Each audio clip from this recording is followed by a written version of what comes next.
अस्सलाम वालेकुम बच्चों, कैसे हैं आप सब बच्चों। उम्मीद है खैरियत से होंगे। आज हम जमात सोयम से बच्चों सबक नंबर 3 बीज से दरख्त तक की बारे में जानेंगे कि इस सबक में किसका जिक्र है। ठीक है बच्चों, और इससे हमें क्या सबक हासिल होता है, फिर इसके बाद आप एक दफ़ा ख़ुद भी पढ़ाई करके देखेंगे इस सबक की, ताकि आपको मज़ा आए पढ़ने में। तो चले आइए बच्चों, बीज से दरख्त तक की कहानी है। ये कहानी है बीज की।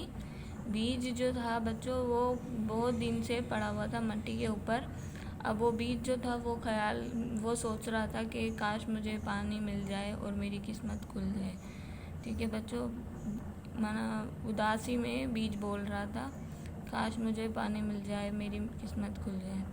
तो बच्चों अब क्या होता है कि कुछ देर बाद ना अचानक से बादलों की गड़गड़ाहट की उसे आवाज़ सुनाई देती है। माना जैसे बादल गरजते हैं ना, ऐसी उसको गड़गड़ाहट आवाज़ सुनाई देती है और बोलते ना, फिर नन्ही नन्ही बूंदें आना शुरू हो जाती हैं।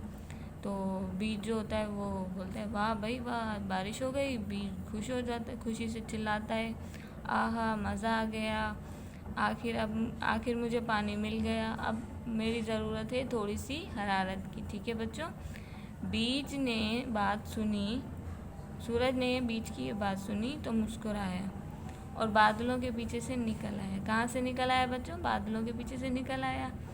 सूरज की रोशनी से बीज को हरारत मिली तो वो अपने खोल से बाहर निकलने की तैयारी शुरू कर दी। कहाँ से? उसने अपने खोल से बाहर निकलने की तैयारी शुरू कर दी। ठीक है बच्चों, जब उसने बाहर निकला बीज अपने खोल से, तो जो छोटी सी वो होती है ना, छोटी सी नाजुक नन्ही सी शाख फूटी और ज़मीन के ऊपर की तरफ बढ़ने लगी। साथ ही साथ शाख पर एक पत्ता भी निकल आया। इस पत्ते का रंग क्या था बच्चों? सब्ज रंग का था। पत्ता कौन से रंग का था बच्चों? सब्ज रंग का था। इसमें नन्हे नन्हे पौधे की शाख, बहुत से पत्ते निकल आए। पौधे जड़ मजबूत हो गई क्योंकि एक जड़ से छोटी छोटी जड़ें ज़मीन में फैलने लगी। ठीक है बच्चों, इसी तरह से नई शाखें नए पत्ते निकलने लगे और बढ़ने की रफ्तार भी तेज़ हो गई।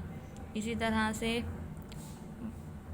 जो बीज था अब वो बड़ा होता होता पौधा बढ़ता चला गया। ठीक है, ऊंचा लंबा और उसके साथ साथ फैलने लगा। अब कई टहनियाँ थी। मौसम गुजर गए, सर्दी गर्मी खिज़ा बहार। पौधे हर मौसम को बर्दाश्त किया, फलता फूलता रहा। इसी तरह सालों में एक पौधा सायादार दरख्त बन चुका था। अब इसकी शाख मजबूत होकर तना बन चुकी थी। दरख्त में फल लगता था और लोग फल तोड़कर खाते थे और दूसरों को भी खिलाते थे। इसी तरह से बच्चों इसमें गिलहरियाँ भी खेलती भी थी, उनका घर भी था। शाम में परिंदे चहचहाते थे। तो ये था बच्चों बीज जो हैं वो आज भी बहुत सारे इंतज़ार में हैं दरख्त बनने की और तो बच्चों बीज को पानी, हवा और रोशनी, 3 चीज़ों की ज़रूरत होती है। तो आइए बच्चों मिलकर ज़्यादा से ज़्यादा हम पौधे लगाएं और इनका ख्याल रखें और मुल्क को सरसब्ज बनाएं। ठीक है बच्चों, तो आज से हम एक वादा करते हैं कि जब भी हमें कहीं पर भी पौधे नज़र आएंगे तो हम उनका ख्याल करेंगे, उन्हें तोड़ेंगे नहीं। ठीक है, तो बच्चों ये था हमारा सबक बीज से दरख्त तक का। अब आ जाते हैं हम इसके अल्फाज माना पर। तो बच्चों अल्फाज माना हैं उदासी, गमगीनी, वीरानी, बेरौनकी, गड़गड़ाहट, गरज, कड़क, नन्ही मुन्नी, छोटी छोटी बूंदें, कतरे, चिल्लाया, चीखा, शोर करना।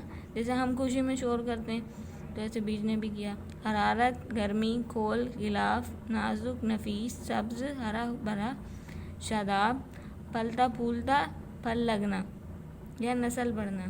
ठीक है बच्चों, इसी के साथ अब हम आ जाते हैं मश्क पर। मश्क का पहला सवाल है, सूरज बीज की आवाज़ सुनी तो क्या क्या? नंबर 2 है, बीज को फूटने के लिए किन चीज़ों की ज़रूरत होती है? बीज से सबसे पहले क्या चीज़ निकली और उसने किस तरफ बढ़ना शुरू किया। नंबर 4 है पौधे का सबसे रंग किस चीज़ की का मददगार साबित होता है, किस चीज़ के लिए मददगार साबित होता है। ठीक है बच्चों। नंबर 5वां है दरख्त की शाखों पर किस किस के घर थे। ठीक है, ये हो गया हमारा सवाल नंबर 1। सवालों के जवाब लिखिए। ठीक है बच्चों। अब हम आ जाते हैं सवाल नंबर 2 पर। अब इसमें आप देखेंगे मैंने लिखा हुआ है पहले ही। सवाल नंबर 2 में है तस्वीर देखकर इनके सामने इनके नाम लिखिए। तो बच्चों आपको भी लिखने हैं इसी तरह से नाम। तो बच्चों इसी के साथ आपको सवाल नंबर 9 भी हल करना है। दुरुस्त लफ्ज़ लिखकर जुमले खाली जगह पूर्ण कीजिए। ठीक है बच्चों, ये भी सबक के हवाले से ही हैं, तो इसलिए आप इनका भी काम करेंगे, सवाल नंबर 9 भी हल करेंगे। तो बच्चों उम्मीद है आपको समझ आ गया होगा। आज हमने बीज की कहानी सुनी। शुक्रिया, अल्लाह हाफिज़। और बच्चों अपना भी ख्याल रखें, अपने घर वालों का भी ख्याल रखें।